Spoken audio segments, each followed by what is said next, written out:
नमस्ते, शिक्षक दिवस की आप सभी को शुभकामनाएँ। तो भाई मिहिर ने कल रात को एक सुंदर सवाल और एक प्रस्ताव रखा है। तो पहले तो भाई मिहिर को खूब सारी बधाइयाँ और मिहिर ये आपके लिए और हमारे सभी शिक्षक वर्ग के लिए इस वीडियो में मैं कुछ बताने जा रहा हूँ। तो ज़्यादातर अगर हम शिक्षा की बात करते हैं, पढ़ाई की बात करते हैं तो हमारा जो भी विषय वस्तु रहता है या पढ़ाने का तरीका होता है जिसे हम पेडागोजी भी कहते हैं, उसके ऊपर बहुत सारा काम करते हैं। पर साथ ही साथ हमें हमारे अंदर जो शिक्षक का जो तत्व है, जो हमारी भारतीय परंपरा और जो भारतीय ज्ञान है, वहाँ से जो चीज़ें चली आ रही है कि ज्ञान जो है वो सन्निहित ही है, अंदर ही है, विद्या अंदर ही है, तो विद्या का अर्जन कैसे करें और उसके लिए शिक्षक को क्या करना चाहिए? इसी विषय के ऊपर मैं आपके साथ 2-3 बातें रखना चाहूँगा। बातों से ज़्यादा जो प्रयोग है और जो प्रयोग मैं अपने जीवन में कर रहा हूँ कुछ समय से वो मैं साझा कर रहा हूँ। तो सबसे पहला और सबसे पुराना जो मेरे पास है एक प्रयोग जो मैंने नित्य शांति भैया से सीखा था। वो एक बुद्धिस्ट मॉन्क रह चुके हैं, एक स्पिरिचुअल मास्टर्स है, हालाँकि वो पसंद नहीं करेंगे ये शब्दों का इस्तेमाल करना। पर जो भी है शब्दों में ना फँसते हुए, तो उनके माध्यम से एक छोटी-सी क्रिया है जो सीखी थी, जो एक हवाईयन प्रैक्टिस है। आपको पता रहेगा हवाई टापू है, वहाँ पे उनके ट्राइब का प्रैक्टिस है जो एक साइकोलॉजिस्ट और बाद में किसी ने इसको काफ़ी प्रचलित किया, इसके बारे में बताया, उन्होंने कुछ प्रयोग किए। इसका नाम है हो'पोनोपोनो जिसके अंदर हम क्या करते हैं कि प्रमुख 4 वाक्य है, बहुत छोटे-छोटे वाक्य है या शब्दों का समूह है, जिसको हम मन ही मन किसी व्यक्ति विशेष को ध्यान में रखते हुए या समूह को ध्यान में रखते हुए, हम तहे दिल से उसको महसूस करते हुए वो कहते हैं, लगातार कहते हैं जब तक कि हम उसे पूरी तरह से महसूस ना कर पाएँ, जब तक कि वो बात जो हमारे अंदर से है, सामने वाली व्यक्ति तक या सामने वाले समूह तक पहुँच ना पाए। तो जो 4 शब्द समूह है, जो 4 वाक्य है, बहुत ही सरल है। मैं इंग्लिश में दोहराऊँगा इन्हें। I am sorry, please forgive me, I love you, thank you. तो फॉरगिवनेस, लव एंड ग्रैटिट्यूड। क्षमाशीलता, प्रेम और कृतज्ञता। ये 3 बड़े गुण हैं और आए दिन भले ही हम शिक्षक हैं, हमें लगता है हमें बहुत कुछ आता है, पर हमारे से कहीं न कहीं गलतियाँ हो ही जाती है। हम कई जगह पे निर्णय लेने में कहीं न कहीं किसी को निराश करने में कहीं न कहीं गलतियाँ करते हैं, किसी की अपेक्षाओं पे खरे नहीं उतरते हैं या हमें कुछ बोलना नहीं चाहिए ऐसे चीज़ों को बोल देते हैं, बच्चों का अपमान कर देते हैं या बच्चे को नीचा दिखा देते हैं। हालाँकि हमारी भावनाएँ वगैरह ऐसी नहीं रहती है कहीं, पर बच्चे को तो ठेस पहुँच जाती है क्योंकि हम हमारे ही शांति में स्थित नहीं होते हैं। तो उसलिए पहले तो माफ़ी माँगते हैं हम ढेर सारा प्रेम भेजते हैं उन्हें और इसके माध्यम से वो जो भी घटना घटित हुई जो भी बातें हुई, उसके माध्यम से हमें जो सीख मिली, उस सीख के लिए क्योंकि वो भी हमारे गुरु बन गए, उसके लिए हम उन्हें धन्यवाद भेजते हैं, कृतज्ञता के साथ प्रणाम करते हैं।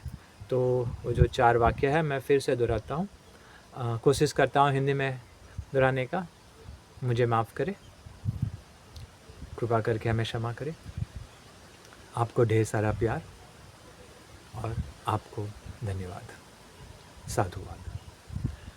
I am sorry, please forgive me, I love you, thank you.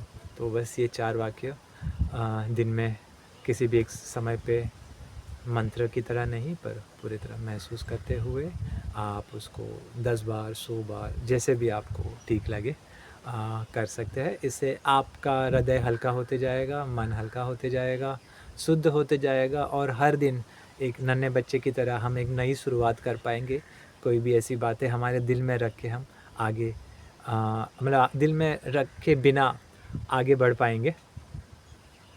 ये बहुत ज़रूरी है क्योंकि हमें एज़ अ शिक्षक मतलब शिक्षक की तरह हमें हमेशा निष्पक्ष रहना चाहिए, तटस्थ रहना चाहिए और भाववाही संवेदनाओं से भरपूर होना चाहिए। तो ये रही एक पहली क्रिया जो हवाईयन प्रैक्टिस रही, आप गूगल पर भी और यूट्यूब पर भी सर्च कर सकते हैं, आपको बहुत सारी ढेरों जानकारियाँ मिल जाएगी। दूसरी और महत्वपूर्ण बात, तो जैसे मैंने बात की कि हमें निष्पक्ष होना चाहिए, तटस्थ होना चाहिए, तो इसमें और एक क्रिया है जो बहुत ही मदद करती है और वो हमें हमारे खुद के साथ भी जोड़ती है और जिनके साथ भी हम कार्य कर रहे हैं, उनके साथ भी जोड़ती है। तो इस क्रिया को मैं 2 हिस्सों में बाँटूँगा। तो पहला कि हमारी जो सर्वसामान्य जो श्वसन की जो क्रिया है, श्वासोच्छ्वास जो चल रहे हैं, उसको देखना, बस देखना, पूरी तरह से महसूस करना। So just to observe your breathing, your natural breath. और जो हमारी नेचुरल ब्रेथ है, जो हमारी जो सामान्य क्रिया है, वो हमेशा निष्पक्ष होती है, बहुत ही तटस्थ होती है।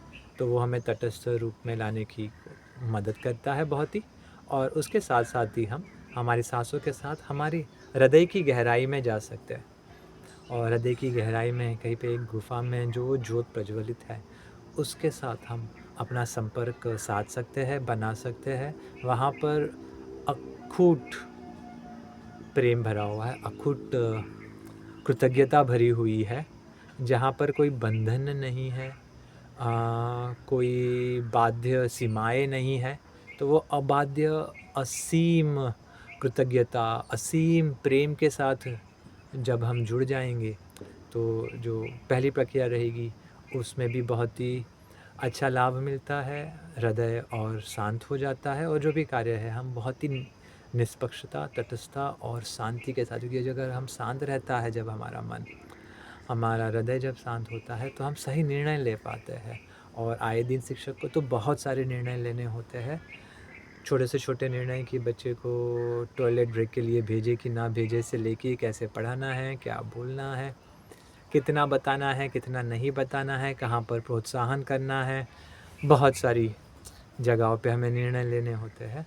तो इन सारी चीज़ों पे हमारा बुद्धि की जगह पे हमारे अंतर से जो आते हुए जो असीम प्रेम, असीम आनंद, असीम शांति जो है, अ, उसके साथ जुड़ने का बहुत आसान तरीका है कि अपनी जो श्वसन है, जो कुदरती रूप से चलती आ रही है, उसके ऊपर ध्यान लगाएँ 2 मिनट, 5 मिनट, जैसे ही कहीं पे भी समय मिल रहा है।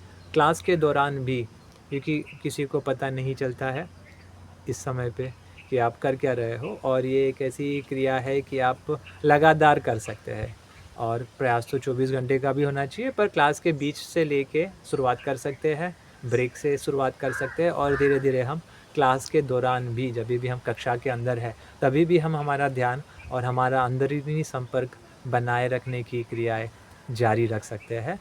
और आप देखिए कि आपकी जो सीखने-सिखाने का जो तरीका है, उसमें कोई बदलाव आता है कि नहीं।